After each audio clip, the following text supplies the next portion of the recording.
Izglītības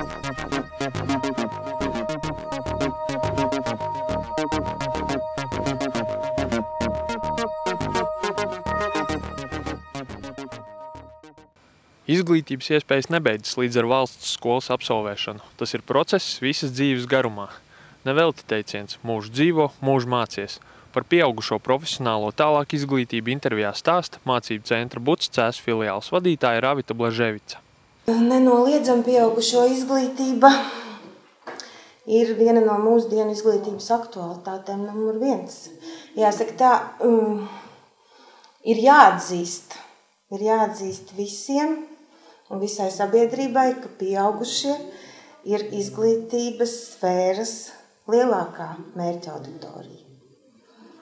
Šobrīd tas vēl tā īsti nav noprecizēts, noformulēts, bet, ja mēs lietojam to Eiropas Savienības lidojošo frāzi par izglītību mūža garumā, un to jau šobrīd arī mēs jūtam mūsu tautsēmniecībā, mūsu sabiedrībā par to, ka darba devēji visu laiku aktualizē. Mums trūkst kvalificētu kadru, mums trūkst profesionālu izglītotu cilvēku. Tas nozīmē, ka tas viss tiek mērķēts tieši uz pieaugušo izglītību. Kā ir, ar mūža izglītības programmu, vai tajos iesaistās arī gados ļoti jauni cilvēki, tādi, kas tikko ir pabeiguši vidusskolu? Tā, noprecizēsim termins mūža izglītība, jo situācija ir tāda, ka šobrīd, runājot par pieaugušo izglītību, tieši šobrīd, tāpēc arī es tā gribu noprecizēt, Eiropas sociālais fonds sadarbībā ar Nodarbinātības valsts aģentūru piedāvā strādājošiem cilvēkiem iespēju mācīties. Ja? Šis projekts tiek dēvēts sarunu valodā par mūža izglītības projektu. Jūs par to domājat? Vai jūs domājat par vispār kopīgo piedāvājumu? Par profesionālu izglītību arī tādā gadījumā. Vai, cilvēks atnāk, viņš pabeidz vai vidusskolu, augstskolu, viņam savā specialitātē, ko viņš ir pabeidzis profi vidusskolu vai augstskolu, viņam nav darba, viņam nav ko darīt, viņš izdomā, ka, vai viņš savu kvalifikāciju kaut kā paaugstina, pilnveido sev, vai viņš, pārkvalificējās. Jā, mēs runājam par cilvēku vecumu, kur izvēlās, šo tālāk izglītību vai pārkvalifikāciju. Jāsaka tā, ka ļoti gribētos, lai to darītu vairāk jaunieši. Man bieži vien, kā sieviete, arī kā mamma pārsteidz situācija, kad jaunieši, kuri varētu pēc pamatskolas beigšanas iegūt profesionālo kvalifikāciju, vienalga, vai tas būtu valsts izglītības iestādēs vai kaut vai arī Butā, mācību centrā Buts, viņi bieži vien kaut kāda iemesla dēļ izvēlās vienkārši vidusskolu. Un pēc šīs vidusskolas tad arī iznāk tā, ka viņam īstenībā ir viens ceļš tālāk uz augstskolu, jo pēc vidusskolas viņam ir 19 gadi, bet profesijas viņam nav. Tādā gadījumā viņam būtu jānāk un jāiegūst šī profesionālā tālāk izglītība, bet jāsaka, ka tas tā nenotiek. Man šķiet, ka vajadzētu būt lielam pieprasījumam no jauniešu puses, bet sabiedrība varbūt aiz inerces, varbūt tās tāpēc, ka profesionālā izglītībai vēsturiski ir diezgan zems reitings kaut kā iestrādājies. Ja?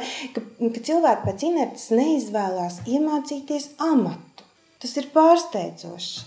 Viņi izvēlās studēt un maksāt savu naudu un pēc tam meklēt darbu, bet nevis pabeigt, kādu no vai nu pamatskolu, vai vidusskolu, un iemācīties kaut kādu konkrētu amatu. Man tas tīri cilvēciski pārsteidz. Un jāsaka godīgi, ka jaunieši visai maz aktīvi meklē šīs profesionālās tālāk izglītības iespējas, meklē šīs iespējas iegūt un iemācīties amatu.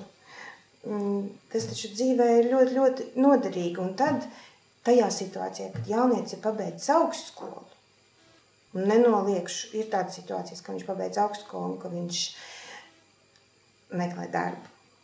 Vai ne? Tajā situācijā jau viņš jūtās dzīvē kaut ko izdarījis, jūtās dzīvē kaut ko sasniedzis, un viņam varbūt, ka psiholoģiski ir grūti nolaisties pakāpīti zemāk un mācīties par pavāru vai konditoru. paiet gadi 2, 3, 4, kamēr viņš vēl mēģina savas augstskolā iegūtās zināšanas likt lietā, kamēr viņš mēģina, šobrīd man jāsaka, sisties kā zīlīte gar logu, meklēt darba iespējas atbilstoši savām nenoliedzami iegūtajām zināšanām, atbilstoši savam diplomam, bet realitāte tāda, ka nav jau tik viegli, jo visi darbdevēji jau prasa to darba pieredzi. Bet nolaisties acīm redzot, kā es teicu, pakāpīt zemāk un mācīties pa frizieri, metinātāju vai pavāru, tādam jaunietim, kas beidzas augstskolu, ir daudz grūtāk. Īstenībā jau ir tā, ka cilvēki grib mācīties.